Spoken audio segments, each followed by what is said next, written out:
welcome back to Tea Time with Allie and Angelique. As you can see, we are not at our own house because it looks nothing like our house. It's a Constance Catholic inner sanctum. It is. Y'all are seeing the inside.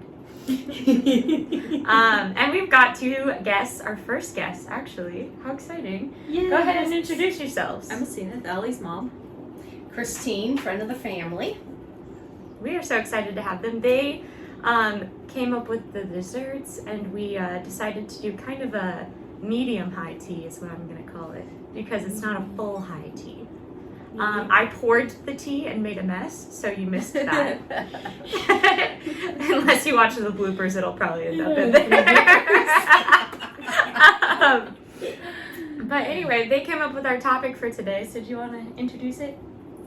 So the topic that we came up with was how Acenith and I were raised and how it affects our faith and how we've raised our kids, and how that is different through another generation, which obviously Allie and Angelique are a different generation than Acenith and I. I think we're even a different generation than each other.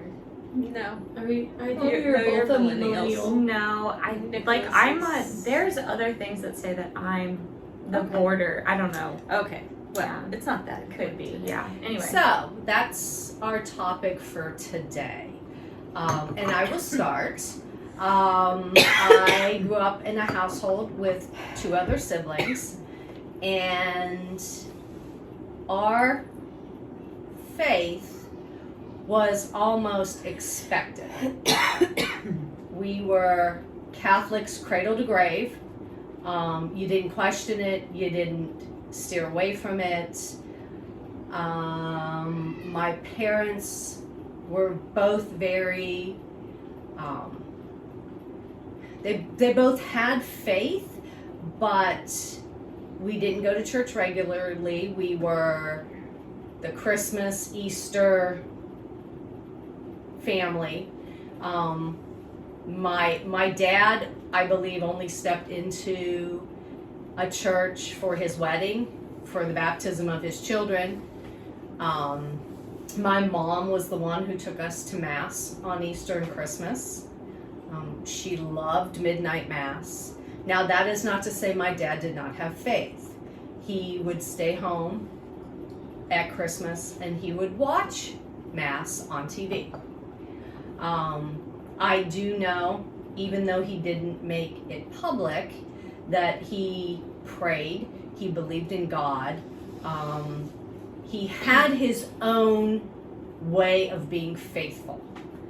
Us three siblings went to CCE classes every Sunday. But it was just, you had your Catholic faith, but you weren't consistent with it. Does that make sense? Mm-hmm.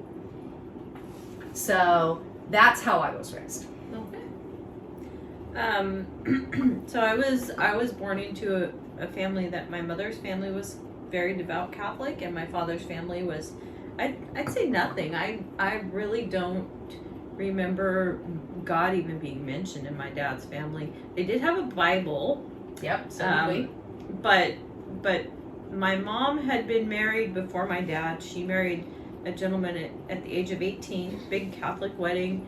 And then they divorced, and my mom married my dad, and outside of the church, of course, and we were not raised Catholic at all. So there was no faith in our home. My mom had my brothers and my sister baptized when I was about 8 or 9 years old. So I was not allowed to be baptized because in the church that is older than the age of reason. So you have to go through the family catechumen in order to be baptized after that age. I think 7. I think it's 7. So we had no faith in the family. I learned a few snippets here and there from my cousins, you know, how to pray the Our Father and the Hail Mary, but other than that, nothing. And when I grew up, I just knew I was Catholic, and I felt like drawn to the church all the time. So it was just something that God had put on my heart, and I knew that I wanted not only to be Catholic, that I felt I was Catholic, but that my children needed to be raised steeped in their Catholic faith, because I felt that it was something that was actually stolen from me by irresponsible parents. Well, I was raised with no religion at all. My mom has a deep-seated anger with God. There was a whole incident when she was younger, and we were allowed to go to church, but she wouldn't take us. So there was like no religion in my house. We didn't even have a Bible. My grandmother had a Bible, but we didn't even have a Bible growing up. So. Well, I was raised by her and Brian. And exclamation point, end of discussion. yeah. And I think Dad has shared a lot on his podcast about how he was whenever we were growing up and how his faith has grown in that sense. And my mom was very Catholic, and so going to Mass on Sundays was expected. Like, that's just what you did. I even remember, I don't remember if I said this in my personal story episode, but there was one time when I was on the phone with a friend, and I said, yeah, we're going to Mass on Saturday, so we don't have to go on Sunday. And Mom or Dad, I can't remember which one, was like, oh, well, then you can go both days, if you think of it that way. So that's kind of how I was raised, and like, it was very important to me. And then I had that point where I was kind of like wishy-washy about it, and now I think it's probably the most important part of my life, if not the most important part. I think it is. Mm-hmm. But yeah. So, yeah. Okay. Yeah. What's next? So, how do you think you having to go to church on Sunday, or not being required to go to church on Sunday, how do you think that has changed from you being raised to now? Because for me, as a parent, I feel like I've really done all I can instilling faith and religion in my child.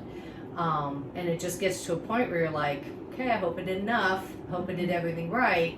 And I can say that not having religion as growing up, it's not that it wasn't important, it was important, but it was background important. Mm-hmm. It wasn't, we didn't go to church every Sunday, we went to CCE class every Sunday, and my mom was the one who spearheaded this. It wasn't my dad.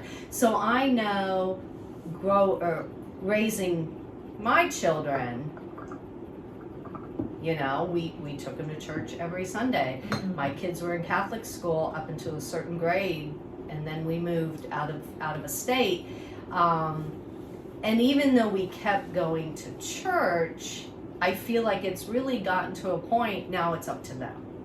Yeah, and that's the point that it usually, like, most as a cradle Catholic, like, that's the point you kind of get to, is like, this is my choice now.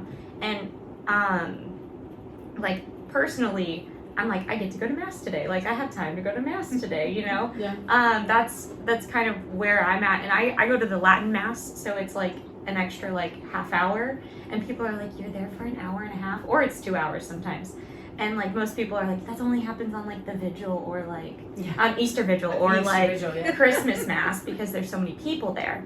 But I think once you get to a certain point, or like, personally, I got to a point where I'm like, I don't mind spending another half hour with Jesus. Like, I don't see it as something that's like, this is the worst, because like, my Sundays they revolve around when I go to Mass. There's like a super cool quote where it's like, God doesn't have grandchildren, he has children. So your children have to choose at a certain point if they're going to be a child of God or if they're not. Yeah. And so that's a really cool thing to like, to me, like, I got to choose. But, right, that's what I was just going to ask you. So growing up in a household where you didn't have religion, did it make you want to have religion? Did it make you want to have a relationship? Like, you know, was there an epiphany sort of that said, well, wait, I get this option? Yeah, when I was like really young, I didn't care. Like, it was just something I didn't have to do and all my friends had to do. Yeah. Because I grew up on the Texas-Louisiana border, so most of my friends were Catholic. Just because where we were, they were mostly Catholic.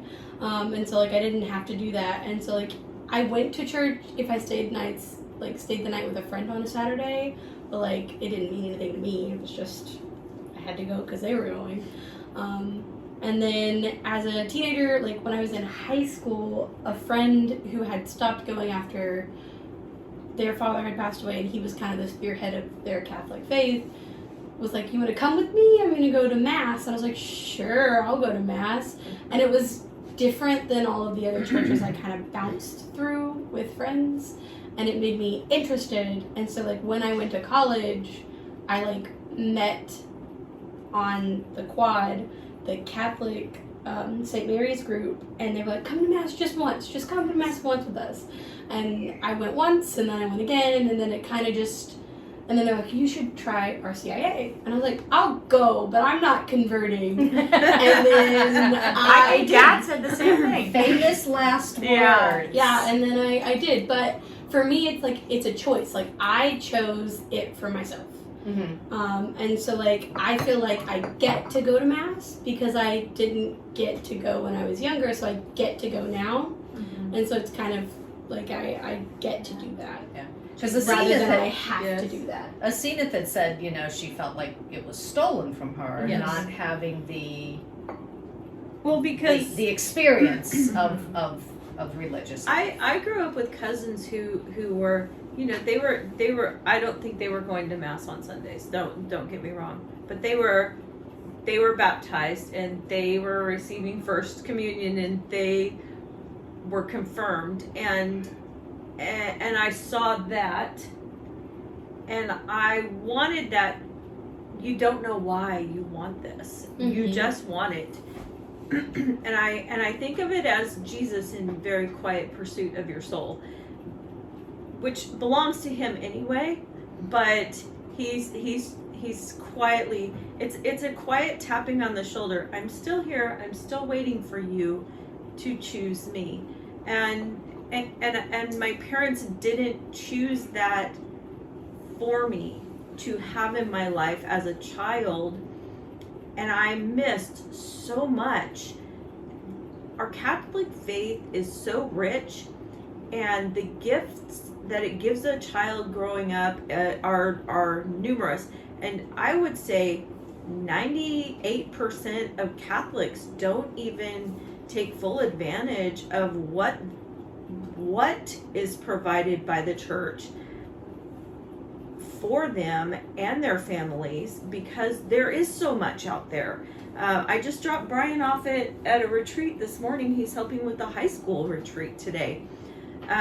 There's so much. I think St. Martha's has over 100 ministries, right? I don't know. So there's so much to offer, and people just don't. The ministries aren't going to come and get you. You have to go get the ministries. Yes, you have to seek things out. And my Absolutely. parents were not willing to do that, and I do believe that their children suffered because of it and are still suffering because of it. And I also think, how do I word this? I felt it was my responsibility to introduce them to faith.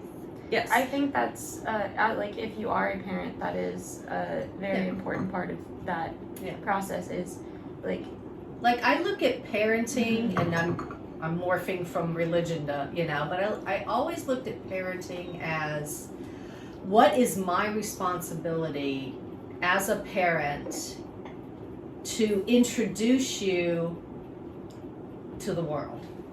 Well, I think that faith is I would argue that faith is the biggest part of parenting, because without faith, you have failed your child. If you have not introduced your child to faith, you've failed them. because we have these children in God's image, and God has given us a very clear message of what we are supposed to do as parents, how we are supposed to conduct ourselves, and if we choose not to do that, that's on us. Yeah. So as a parent, I felt that very deep responsibility. Yes. I won't say burden. I will say it's a responsibility. It is right up there with feeding and clothing my children.